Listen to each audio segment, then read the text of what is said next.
याकूब के मरने के बाद यूसुफ अपने पिता के मुंह पर गिरा, उसे चूमा और रोया। तब यूसुफ ने अपने सेवक वैद्यों को आज्ञा दी कि वे उसके पिता को दफनाने के लिए तैयार करें। वैद्यों को इजराइल को दफनाने के लिए तैयार करने में पूरे 40 दिन लगे और मिस्रवासियों ने 70 दिनों तक उसके लिए विलाप किया। जब विलाप के दिन बीत गए तब यूसुफ फिरौन के घराने के लोगों से कहने लगा, यदि तुम्हारी अनुग्रह की दृष्टि मुझ पर हो तो फिरौन से कहो, मेरे पिता ने मुझे यह शपथ खिलाई कि देख, मैं मरने पर हूं, जो कब्र मैंने अपने लिए कनान देश में खुदवाई है उसी में तू मुझे दफनाना। इसलिए अब मुझे वहां जाकर अपने पिता को दफना लेने दे, उसके बाद मैं लौट आऊंगा। और फिरौन ने उत्तर दिया, जाकर अपने पिता की खिलाई हुई शपथ के अनुसार उनको दफना दे। इसलिए यूसुफ अपने पिता को मिट्टी देने के लिए कनान गया और फिरौन के सब कर्मचारी अर्थात उसके भवन के पुरनी और मिस्र देश के सब पुरनी उसके संग चले। यूसुफ का सारा घराना, उसके भाई और उसके पिता का घराना, रथ और सवार भी उसके साथ गए। वे अपने बाल बच्चों और भेड़ बकरियों और गाय बैलों को गोशेन देश में छोड़ गए। जब वे आतात के खलिहान तक, जो यरदन नदी के पार है, पहुंचे तब वहां अत्यंत भारी विलाप किया और यूसुफ ने अपने पिता के लिए 7 दिन का विलाप कराया। आतात के खलिहान के विलाप को देखकर उस देश के निवासी कनानियों ने कहा, ये मिस्रियों का भारी विलाप है। इसी कारण उस स्थान का नाम आबेल मिज्रेम पड़ा, जिसका अर्थ है मिस्र का विलाप। तब याकूब के पुत्रों ने ठीक वही किया जिसकी उसने उनको आज्ञा दी थी।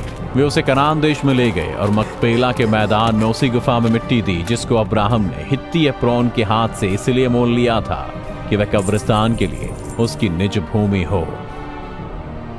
अपने पिता को मिट्टी देकर यूसुफ अपने भाई और उन सब समेत जो उसके संग गए थे मिस्र लौट आया।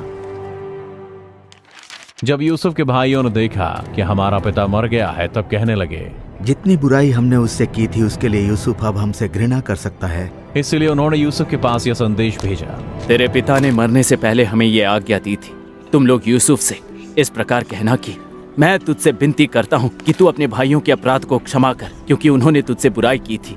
अब हम तुझसे विनती करते हैं कि तू अपने पिता के परमेश्वर के दासों का अपराध क्षमा कर। जब यूसुफ को वह संदेश मिला तो वह रो पड़ा और तब भाई आप भी जाकर उसके सामने गिर पड़े और कहा, देख, हम यहाँ हैं, हम तो तेरे दास हैं। परंतु यूसुफ ने उनसे कहा, मत डरो, क्या मैं परमेश्वर की जगह पर हूँ?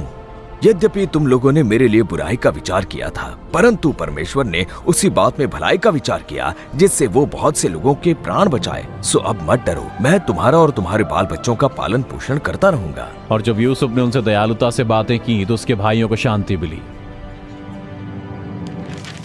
यूसुफ अपने पिता के घराने समेत मिस्र में रहता रहा।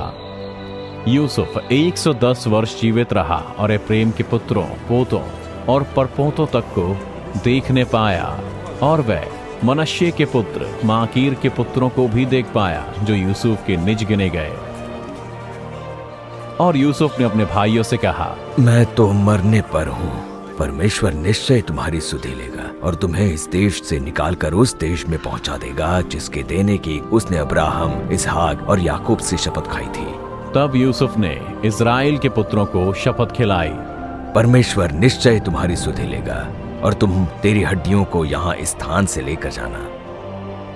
इस प्रकार यूसुफ 110 वर्ष का होकर मर गया और उसके शव में सुगंध द्रव्य भरे गए और उसे मिस्र में एक ताबूत में रखा गया। यूसुफ ने उनसे कहा, मत डरो, क्या मैं परमेश्वर की जगह पर हूँ? यद्यपि तुम लोगों ने मेरे लिए बुराई का विचार किया था, परंतु परमेश्वर ने उसी बात में भलाई का विचार किया जिससे वह ऐसा करे जैसा आज के दिन प्रकट है कि बहुत से लोगों के प्राण बचे हैं। इसलिए अब मत डरो, मैं तुम्हारा और तुम्हारे बाल बच्चों का पालन पोषण करता रहूंगा। इस प्रकार उसने उनको समझा बुझाकर शांति दी। उत्पत्ति अध्याय 50 वचन 19 से 21।